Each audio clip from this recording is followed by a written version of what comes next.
Hello guys, welcome back to this channel. In today's tutorial, I'm going to show you how to unlock egg rice bowl recipe in Heartopia new event.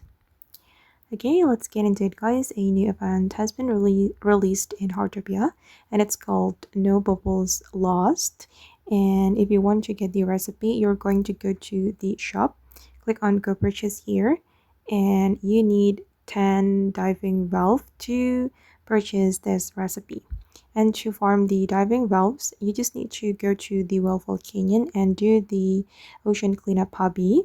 And once you have enough diving valves, you can go to this exchange store and you can purchase it with 10 diving valves.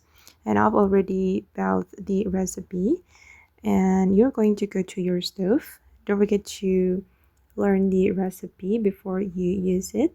And then I'm going to select the egg rice bowl. We need patty and then egg and also sea grape.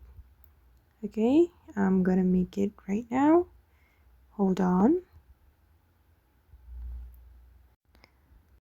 Alright, done for the egg rice bowl and I'm going to open it. Okay, I've just made the egg rice bowl. Okay guys, and that's how you can unlock the egg rice bowl recipe in Heartopia No Bubble Lost event. I hope this video will be useful for you. Thank you so much for watching and bye!